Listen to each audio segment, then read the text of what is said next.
أعوذ بالله السميع العليم من الشيطان اللعين الرجيم بسم الله الرحمن الرحيم وبه نستعين ولا حول ولا قوة إلا بالله العلي العظيم الحمد لله رب العالمين والصلاة والسلام على خير خلقه أجمعين محمد وعلى أهل بيته الطيبين الطاهرين اللهم صل على محمد وآل محمد.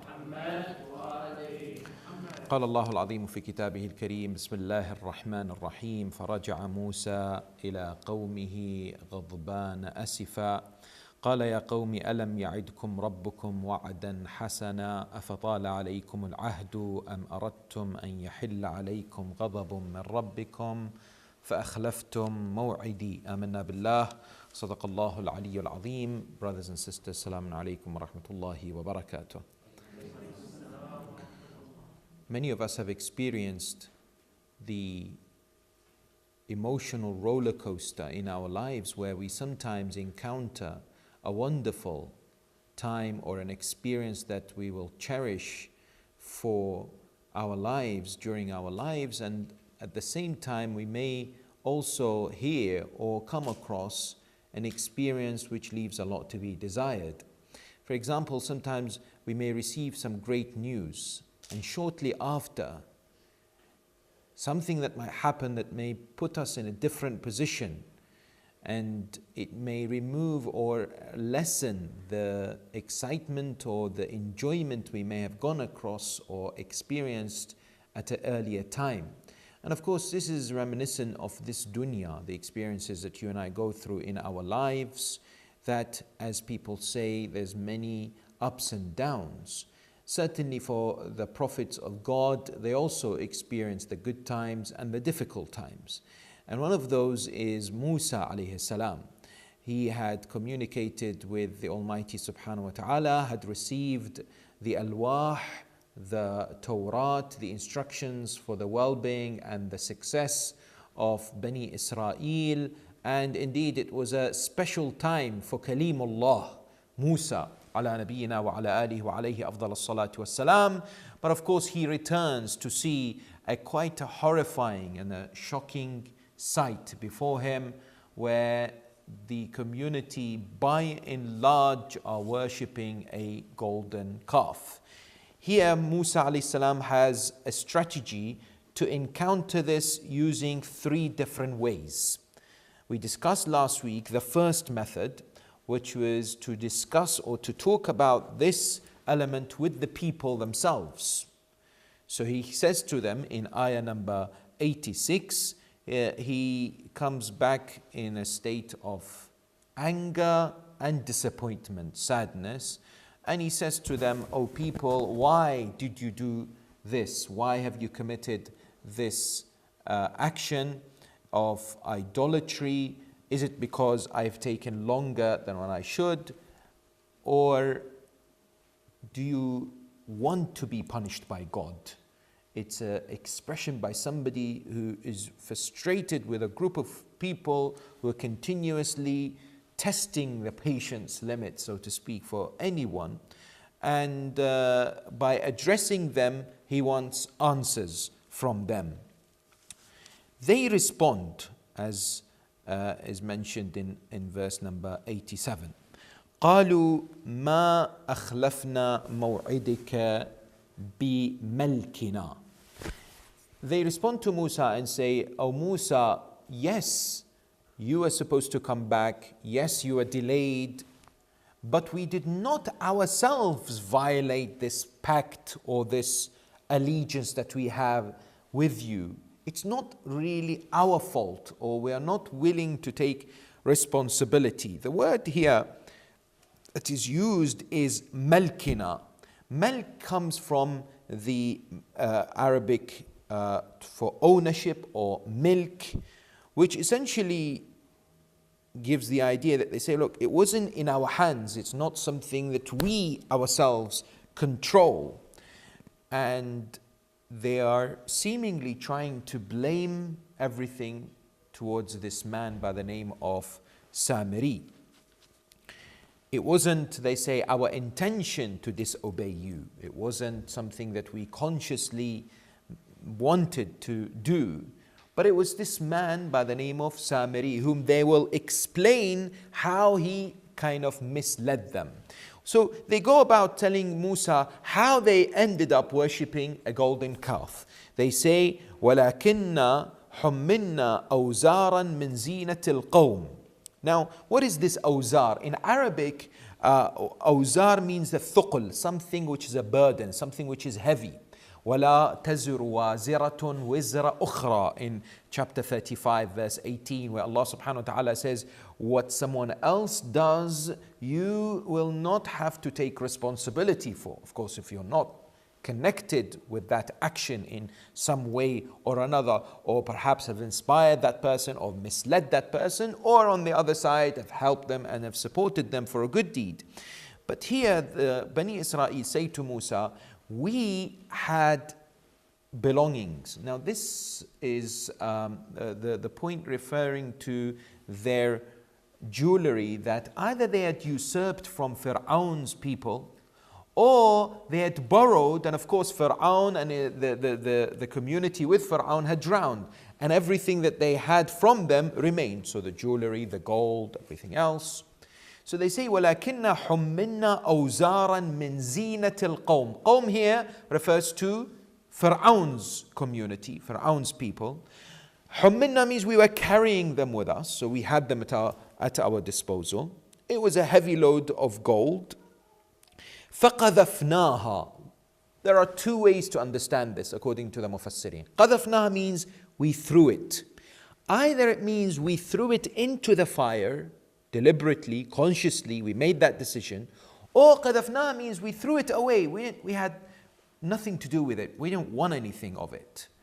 So it's either they had somehow supported the action of Samiri by placing it in the fire, and what the Samiri did, of course, was to use it to build this golden calf, or that they had wanted to somehow discard it. فَكَذَلِكَ أَلْقَى السَّامِرِي. Likewise, he did the same. Alqa, Samiri also threw the stuff into the fire, or whatever he had. Or he took what we threw away and placed it in the fire. Irrespective, it doesn't really change the outcome of what happened. They were essentially attempting to distance themselves away from this act of polytheism and blaming it entirely on the Samiri, which points to us that they realized when Musa came back and they saw how angry he was, and that what later we'll see what he did to his brother actually worked.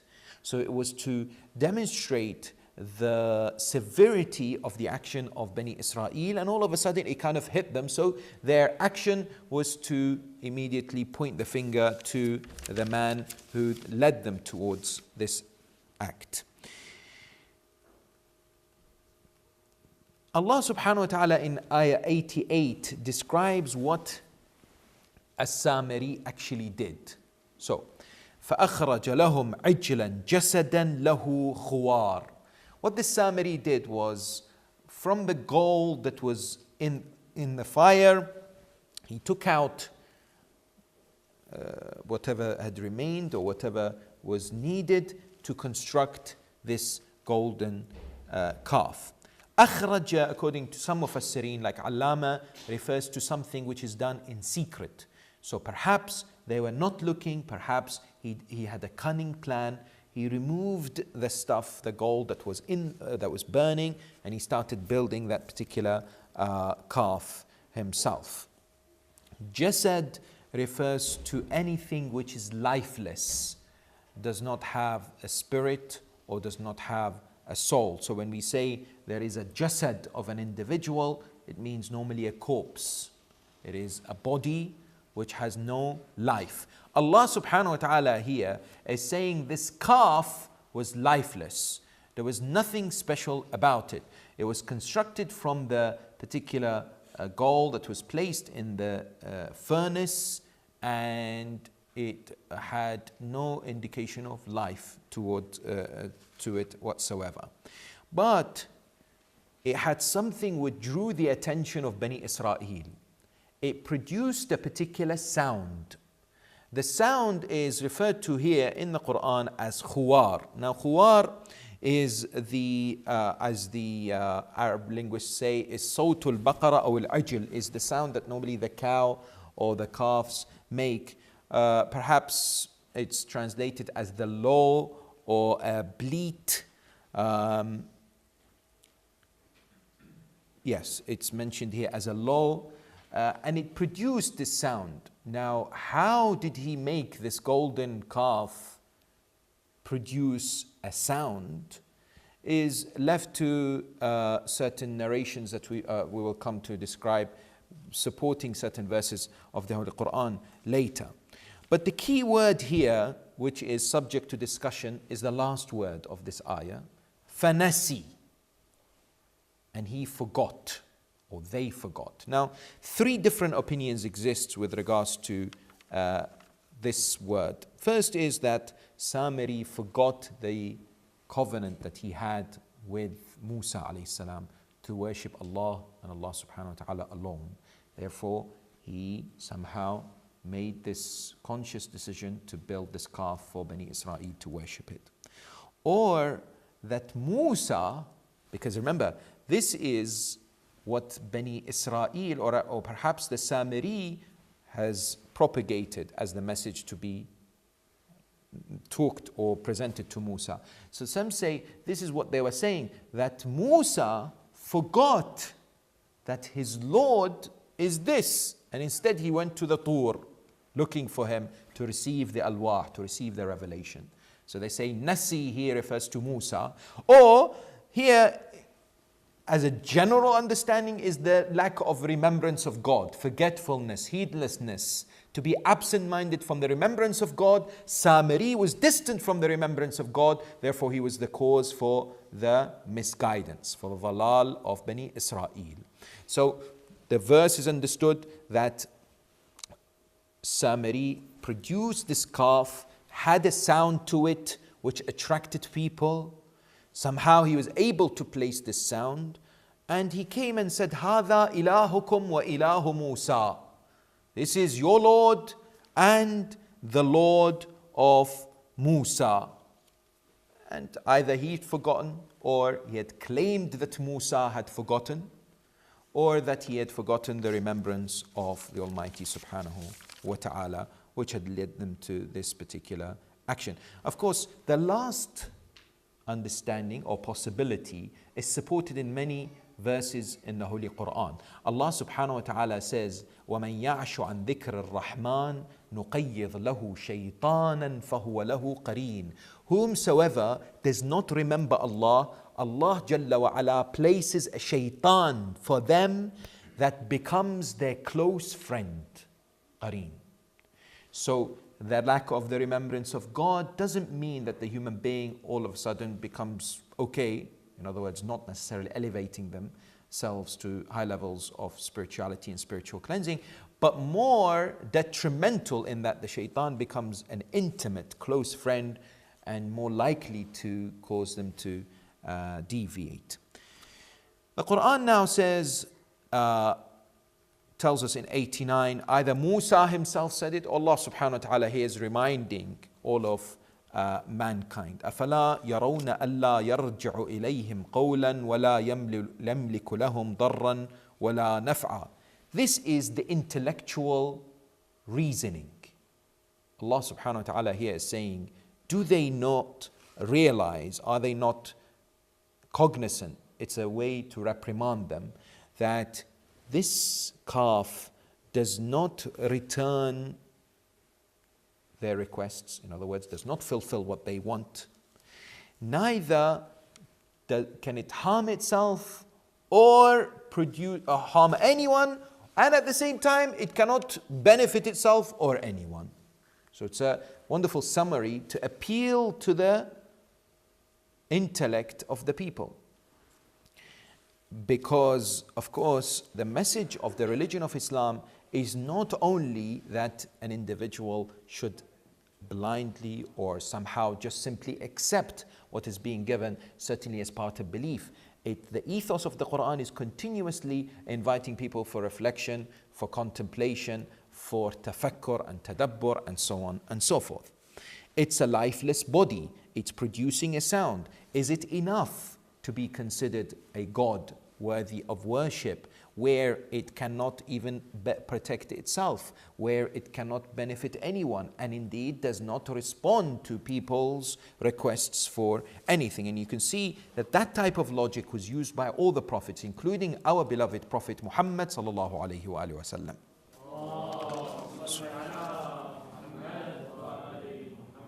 As we have come across when it comes to the types and the variations of idols that used to be produced and worshipped in 7th century Arabia and before, and the innovation that people had in the kind and the material they use to construct the idols, including the ones that they'd made from the dates that they would consume when they would be hungry, and anything else that they necessarily found to be intriguing or interesting to be used as an object of worship.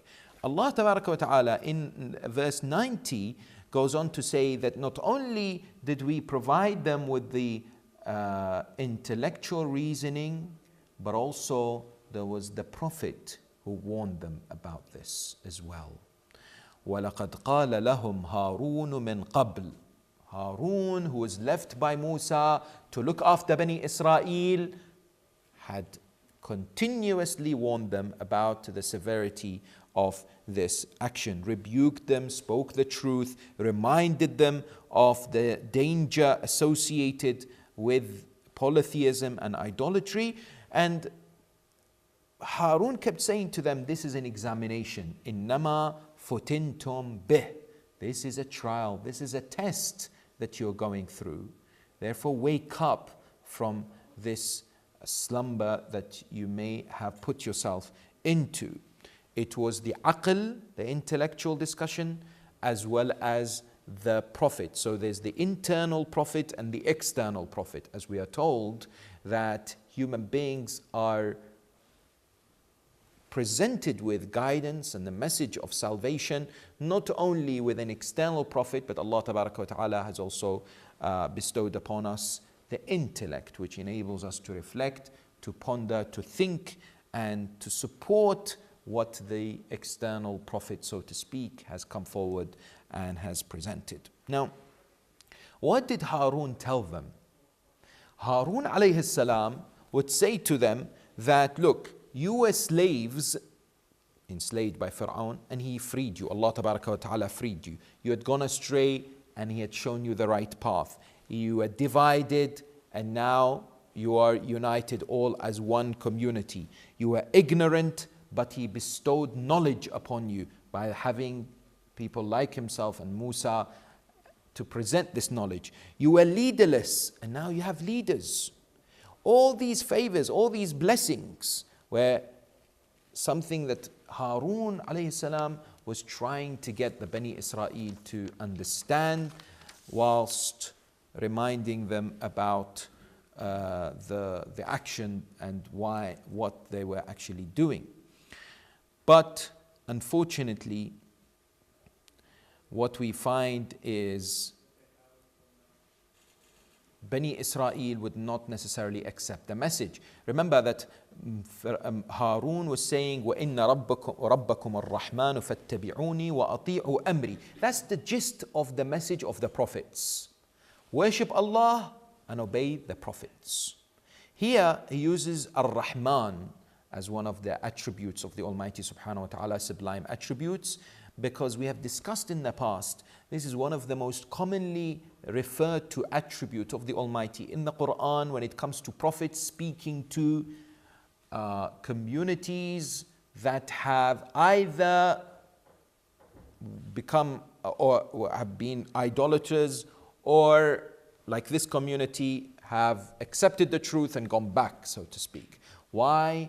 Because of the belief that there is a supreme Lord, but those who are polytheistic in their tendencies in their worship believe that he had created everything and left it to smaller gods to run and so on. And it's continuously the attempt and the intention of the Prophet to keep reminding them of Ar-Rahman, the only creator, the majestic, absolute, perfect being. فَاتَّبِعُونِي وَأَطِيعُوا أَمْرِي. Listen to me, obey me, follow me, I guarantee you success. Unfortunately, as we are told here and in many parts, other parts in the Holy Quran, Bani Israel responded to him. They said, قَالُوا لَن نَبْرَحْ عَلَيْهِ عَاكِفِينَ. We will not stop the worship of this ajl, this golden calf, until Musa returns. And this determination by them is something quite fascinating. Despite a prophet amongst them, despite clear proof, despite the fact that they'd seen so many miracles, and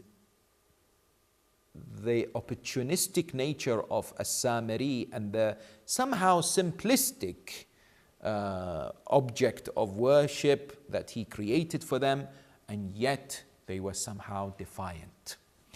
You look at this ayah, and sometimes you think, how could a community decide to do this? How a community could reject? Because according to riwayat, 12,000 people followed Harun, 600,000 continued worshipping the calf. So we're not talking about a low, small number here. Hundreds of thousands were determined, despite everything that they saw, to do what their whims and their desires wants them to. And you think with yourself, but why? And when I was reflecting on these verses, there's one thing that came to my mind. Ghadir Khum, 120,000 witnessed the declaration and the command by Allah subhanahu wa ta'ala to appoint Ali ibn Abi Talib, peace and blessings be upon him, after the Holy Prophet, as the vicegerent of the Holy Prophet, as the successor of the Holy Prophet, as Khalifatullah. And yet what happened? Handful. When the Holy Prophet of Islam had left, a handful remained. And many years after, Amir al-Mu'mineen wouldn't remain silent. He would come and say, and remind them, time after time, give them proof about his superiority, about the proximity he had with the Prophet. Yet they would, vast majority, don't want to have anything to do with it. And they would not necessarily, only when they needed him, after the death of the third Khalifa, after he was killed, they came rushing towards him. They said, you're the best person that's available now. So it's once again, a similarity can be drawn here. Certainly when we talk about the authentic, established narration that the Prophet of Islam had clearly mentioned on several occasions to Amir al-Mu'mineen, أنت مني بمنزلة هارون من موسى إلا إنه لا نبي بعدي. You are to me like what Aaron was to Musa, except that there is no prophet after me. Harun decides, after trying to convince them that, look, these people are absolutely determined, but he doesn't run away from this battlefield, so to speak, willingly. These are individuals who would do everything to protect the message of monotheism.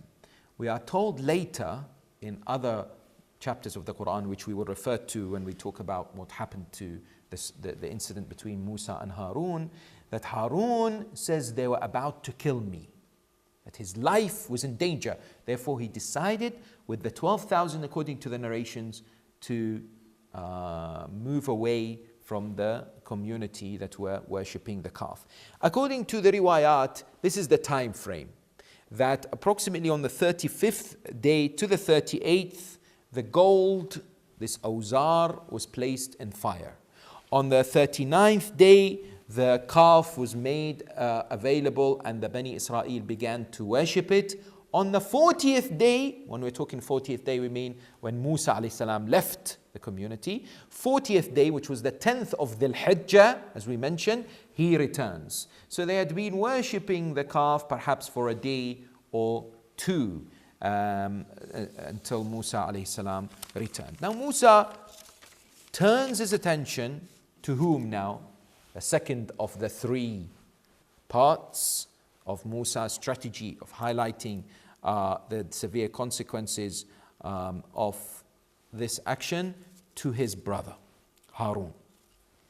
Publicly, it seems, he now speaks with his brother. قال يا هارون ما منعك إذ رأيتهم ضلوا. O Harun, what stopped you from doing something when you can clearly see that they've gone astray? Because, remember, Musa had said to Harun, اخلفني في قومي وأصلح ولا تتبع سبيل المفسدين. Musa had clearly instructed to his brother that you are my vicegerent, that you must call for reform, you must correct the actions of people, and do not follow the path of the mufsids, the evildoers, the wretched ones. ما منعك here comes for the idea of prohibiting or stopping a wrong action. It's a clear, strong statement to his brother in front of everyone. Question that comes to your mind is, does Musa not know? We shall see in a few moments when we go through the other verses as to why Musa alayhi salam did what he did before everyone. Allah tattabi'ani. Aren't you not following me? Remember, this is Musa still talking to his brother. Are you not following my path, my philosophy, my ethos, my teachings? Are you not with me? Allah tattabi'ani. Some of the Mufassirin have said this Allah tattabi'ani denotes a reprimand from Musa to his brother. Why didn't you follow me to the Mount of Tur? Allah tattabi'ani. Why didn't you come with me to the mount to receive the alwah, to receive the instructions? It's unlikely, because clearly Musa had said to his brother that akhlufni fi qawmi, remain. So how can he say remain and be my vicegerent of my community? And now he's saying to him, why didn't you come with me when we went up the Mount of Tur? أَفَعَصَيْتَ أَمْرِي. This is very strong. This is now reaching a kind of a peak of Musa's somehow frustration. And now says, are you disobeying my commands? To whom? To his brother. To whom? A prophet. A prophet chosen by God. A prophet is saying to another prophet, are you disobeying me? From my understanding, this is the harshest or the strongest conversation between two prophets that the Quran gives us, and has unfortunately been the subject of much misunderstanding, but at the same time a cause for some people to come up with some beliefs in accordance with these verses and others, to stipulate or to believe that the prophets make mistakes, or it was an error on the part of Musa alayhi salam, which we will talk about as something we do not accept. Asyan means not following orders.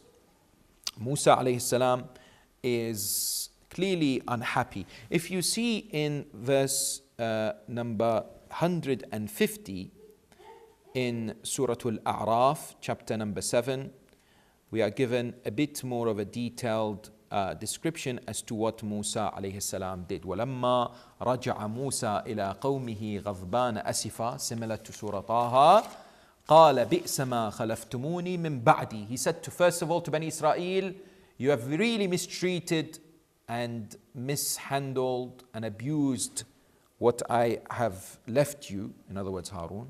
أَعَجِلْتُمْ أَمْرَ رَبِّكُمْ وَأَلْقَى الْأَلْوَاحِ. This is very interesting. He had the tablet or the alwah, the Torah that was inscribed on this rock. He picked it up, and according to the Quran, he threw it onto the ground. This alqa means throw. Remember, we talked about it when it comes to the Sahara, the magicians. They asked Musa, are you going to throw first, or are we going to throw? Throw means not to place, but to somehow physically by force push something onto the ground. And therefore, Musa demonstrates his unhappiness, throws the alwah onto the ground. وَأَخَذَ بِرَأْسِ أَخِيهِ يَجُرُّهُ إِلَيْهِ. He took the head of his brother and he pulled it towards him in a kind of a forceful manner. If we go back to Taha, we are not told about the alwah, but we are told that Harun is saying now to Musa, قال يا ابن لا تأخذ بلحيتي ولا برأسي. So in A'raf it says وأخذ برأس أخي, so tells us what actually happened.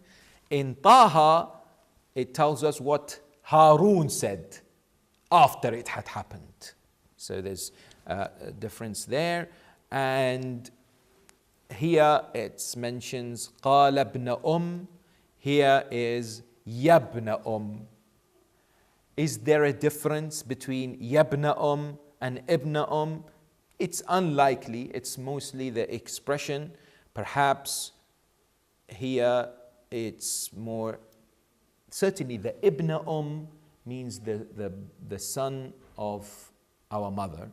It's more to calm him. It's more to comfort him. Remember, we're both from the same mother. We're brothers here. And more to kind of put him at ease. Yes? So what did Musa alayhi salam do? Harun had a beard, of course. He would pull his beard and grabbed his head, according to the description given to us in the Quran and in the riwayat, and pull it towards him. So pulling the beard and pulling the head towards himself. Now, this is, from my understanding, the only time in the Quran where the beard is mentioned. Okay? لا تأخذ بلحيتي. This lihya means the beard. And it's an interesting discussion jurisprudentially regarding the obligation for men to display and to have the beard. People say, well, it's not in the Quran. It's not something that you can prove from the Quran. We have narrations. And some of the ulama have looked at these narrations and said, based on obligatory precaution, because even the narrations, there's a discussion about them with regards to whether it's wajib or not to have a beard or not. And what kind of a beard, the different styles of beard. So not only are there different styles of hijab, there's different styles of beard as well, yes? So the idea of the obligation is based on riwayat. But here, it's interesting, one could look at it and say, well, you know what? One thing we can be sure of is that the prophets had beard. And there's no doubt in the description that is found in authentic hadith that the A'imma alayhum salam also had beards. And if we can see from the Quran that the prophets had beard and the A'imma had beards, that gives us an idea that it's the practice of the salihin, of the muttaqeen, of the mu'mineen, yes? And therefore it is something which at least points towards its practice, so to speak, by people. But of course, it's not sufficient in jurisprudence terms. They can't use necessarily this verse to mean that it's obligatory, so to speak. That's why the fuqaha refer to the riwayat. Harun is saying to Musa, "O Musa, do not hold my beard in such a way, and do not pull my head in such a manner. Why? إني خشيت أن تقول فرقت بين بني إسرائيل ولم ترقب قولي." So Harun is trying to explain why he did not, or at least why he did not remain with Bani Israel, why he moved away with the few thousand. He said, you told me to unify. You told me to do islah. You told me to keep them strong. But by being here, there was a very likelihood occurrence of bloodshed, of violence, of fighting. It would have given Samiri a reason to become stronger if I had somehow fought and stood up. Remember, they were a minority. Harun was only a few in number compared to the 600,000, so to speak, of the people of Samiri. Once again, it is a very similar comparison that can be made with Amir al-Mu'mineen, peace be upon him. People have raised questions which are fair enough.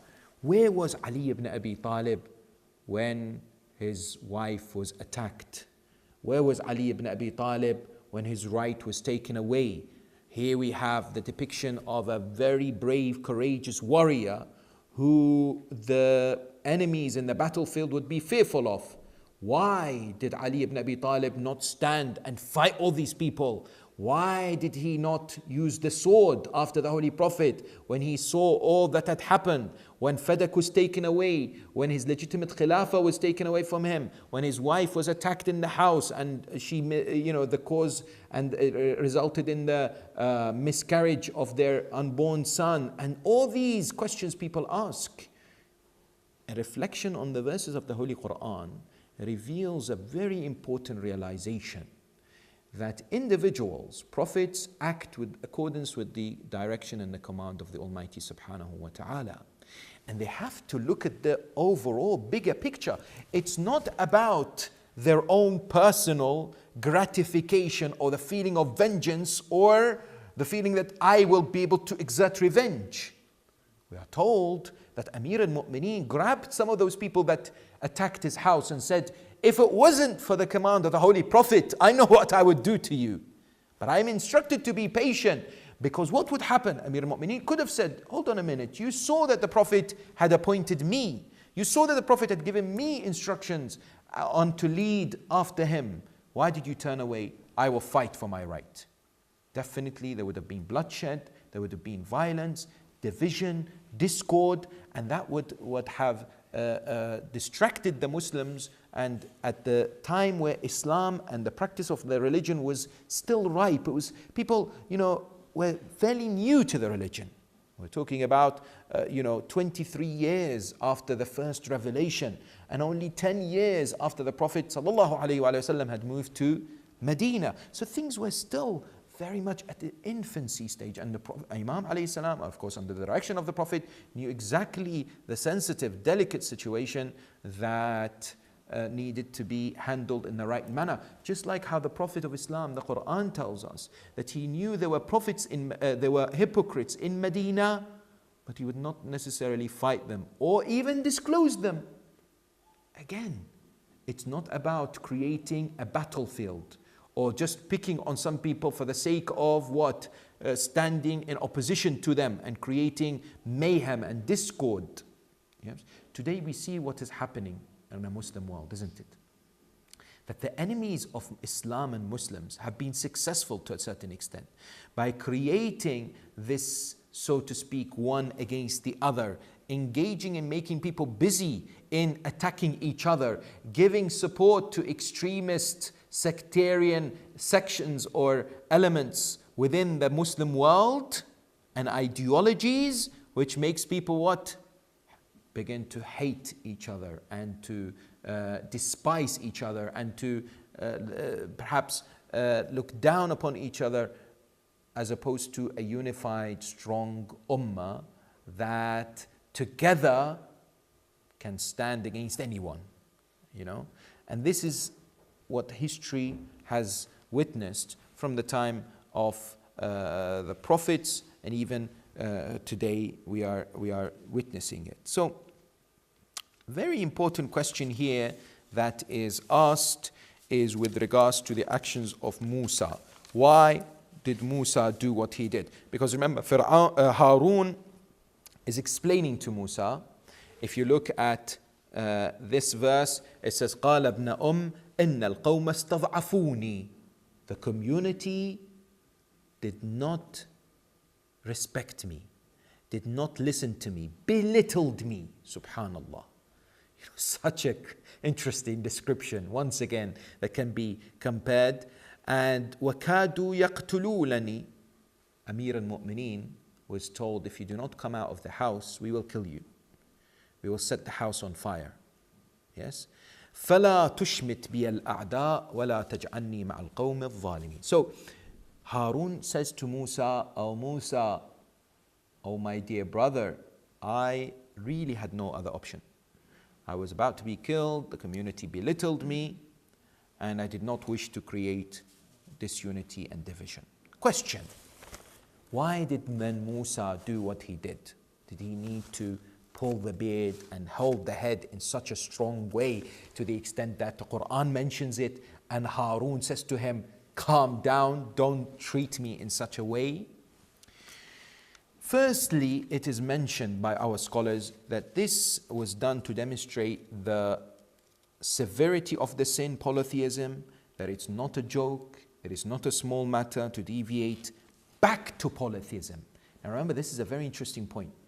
Why do we find in Islamic law this severe punishment only under an Islamic state headed by a Ma'soom, by the way, of apostasy, of irtidad, somebody who is a Muslim goes back against Islam. Yes, although the discussion now amongst some fuqaha with regards to whether it's applicable in this day and age, that's something else to discuss, so certainly a worthy discussion.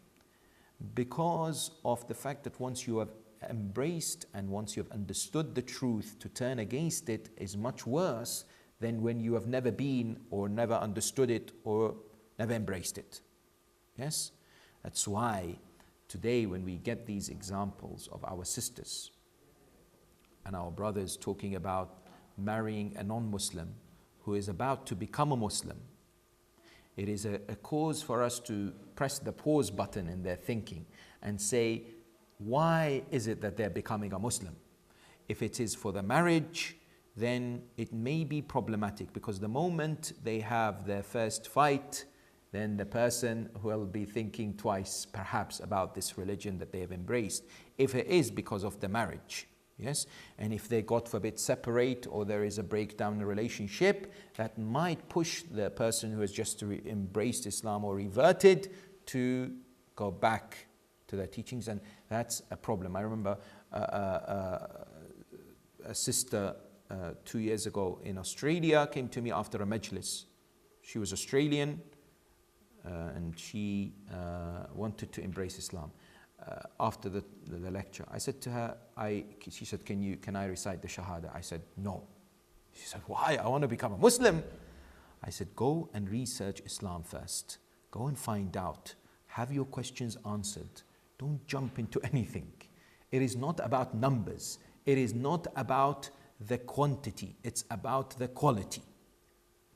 Yes? It's not about just simply having 1, 2, 3, 4, 5, 7,000, 10 million. It's not about that. It's about embracing Islam, understanding it, wholeheartedly accepting it. Yes, appreciating the values and the principles. Yes, and by the way, she said, I've been researching for 3 months. I've had all my questions answered and all that. So it's a key question to ask to make sure that the person understands. So here, the action of Musa alayhi salam seemed to have a very strong impact upon Bani Israel, and perhaps it was more powerful than any words of reprimand or anything else that Musa alayhi salam may have done. Second reason why Musa alayhi salam may have done this is to exonerate Harun, to say Harun has nothing to do with this. Sometimes the best way to get a message across is to make the person themselves say it in front of everyone else. But in order for him to say it, Musa must be presenting himself in a way that encourages Harun to express fully the surrounding circumstances and what led him to do what he did. So it was to kind of say to people, look, Harun has nothing to do with this. Why is this important? We want to conclude with this discussion. Why is this important? Because unfortunately today, if you look at the Old Testament, it tells us this story. And in the Old Testament, it is mentioned that Harun, God forbid, himself helped and took part in the building of the calf. So it talks about the Harun being implicitly involved, and at the same time, when Musa came back, he admitted to Musa and asked for pardon from Musa alayhi salam. That's something, of course, we reject. And the Quran is the book that exonerates and purifies the image of the prophets. And one of them is Harun. So when Musa alayhi salam does this, it is to demonstrate the purity of Harun. Now, does the action of Musa somehow question his asma, his error-free, sinless nature, as we believe that all the prophets chosen by Allah subhanahu wa ta'ala are error-free, sinless, so-called infallible, as we have referred to in the past. Infallibility is not the correct translation for the Quranic concept of asma. Infallibility means unable to sin or commit error or mistakes. Whereas we believe that the prophets, the imams, the ma'soomeen are able to sin or to make mistakes, but they do not do so. And it's a very clear difference between the two. Could it be mentioned or suggested that the actions of Musa is contrary to his asma? Well, no. First of all, we have a narration that one day the Holy Prophet ﷺ was visited by a man. They say it could be Urwa ibn Mas'ud al-Thaqafi or someone else. As soon as this man came to greet the Prophet, he held him on his beard and pulled the beard. The Sahaba were next to him, felt as though the Prophet is being attacked. And the Prophet said, no, this is a method of the greeting of some people. That they greet by holding the beard and they push it down. So some have suggested it could be that Musa is greeting his brother. Despite the fact that he's angry, he is greeting his brother by pulling his beard. However, even if we do not accept this, it is deemed to be necessary for that action to have taken place to demonstrate the action, the severity. And it's not a sin for a person like Musa to do this to his brother. Given that it's possible, and Allah knows best, that Harun was ready for this. And it was to point out to Bani Israel what they have actually done. It's a natural reaction, some have said. It's not a sin, it's a natural reaction. Musa alayhi salam, like every other human being, is a human being. And they may become angry. So there is nothing wrong in that element in terms of trying to demonstrate their frustration. Some have suggested it could be tark awla. Tark awla means doing that which is undesirable, but it's not a sin. In other words, what is desirable is for Musa not to have pulled the beard and held the head of his brother Harun, but he did that and it doesn't constitute disobedience of God. Others have said it is not a dhanb because Musa was doing it for God, for the sake of Allah. Everything that's done for the sake of Allah does not fall under transgression. Al-Sharif al-Murtada, there is a very good book known as Tanzihul Anbiya, exonerating the prophets, purifying the prophets. And he talks about all the stories in the Quran, and there are many of them, by the way, which has led a sect within Islamic history known as Al-Mukhatta'a to come up with their own beliefs that the prophets made errors and mistakes and they sinned, so to speak. And then there's the different variations amongst the different sects about what the prophets actually did. The only school of thought in the theological framework of the Muslim Ummah that believes that all the prophets from birth till they die are sinless, error-free, pure is the school of Ahl al-Bayt. That's it. Others, Mu'tazilites, believe maybe before prophethood they commit sins, and so on and so forth, with not necessarily small, but some variations here and there. Sharif al-Murtada said that when people are angry, they sometimes do things to themselves, yes, out of frustration. So sometimes they hold their face like this, or they perhaps can themselves pull the beard, or they kind of put their hands together, just as an expression. It's a normal way to demonstrate that you're angry. Musa alayhi salam dealt with Harun in such a way because he saw Harun as himself. Why? Because he asked Allah, وَاجْعَلْ لِي وَزِيرًا مِنْ أَهْلِ هَارُونَ أَخِي. And a wazir is somebody that you confided with everything. It's like, so close that you deal with them the way you deal with yourself. Yes? So he suggests that لأنه كان أخاه وشريكه ومن يمسه من الخير والشر يمسه. He says that because Harun was so close to Musa, Musa felt like whatever pain Musa goes through, Harun goes through. And whatever good comes to Musa, also Harun experiences. And somehow he didn't see a kind of a difference between them. Therefore, as a way to kind of channel his anger, he held the beard of Harun once again. He says that's nothing contrary to the belief of the Isma of the Holy Prophets. Next week, we conclude the story of Musa as found in Surah Taha, perhaps shedding light of what happened after, which is not mentioned in Surah Taha. And inshallah, we continue on the discussion of chapter 20 of the Holy Quran. وآخر دعوانا أن الحمد لله رب العالمين وصلى اللهم على محمد وآله الطيبين الطاهرين.